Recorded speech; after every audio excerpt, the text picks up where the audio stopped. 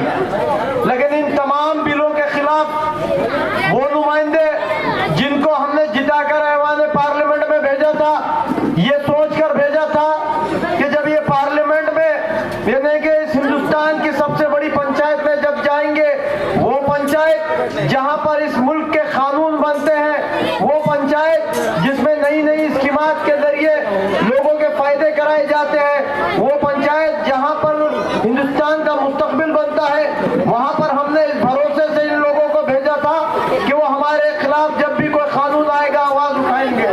لیکن عزیز ساتھیوں، محترم بزرگوں، بڑے افسوس کی بات ہے کہ ہم نے جن نمائندوں کو پارلیمنٹ میں بھیجا، جب ہمارے خلاف بی جے پی نے زہر اگلا تو یہ تمام کے تمام خاموش تھے۔ آپ کی اور میری ان سر کی آنکھوں نے دیکھا، ہاں وہ سوشل میڈیا کے ذریعے یا ٹی وی کے ذریعے یا میڈیا کے ذریعے ہم لوگوں نے دیکھا کہ ان قوانین کے خلاف یا بی جے پی کی حکومت عملی کے خلاف اگر کوئی شیش پلائی ہوئی دیوار کی طرح اس کی مخالفت کیا، اپنی صدائے احتجاج کو بلند کیا، تو اس صدائے احتجاج کو یہ ہندوستان نقیب ملت بیرسٹر اسد الدین اویسی صاحب کے نام سے جانتا ہے۔ عزیز ساتھیوں، وہ تنہا مرد مجاہد ہے جو مسلمانوں کے لیے رات دن اس پورے ہندوستان میں مسلمانوں کی لڑائی لڑ رہے ہیں، مسلمانوں کی آواز بنے ہوئے ہیں،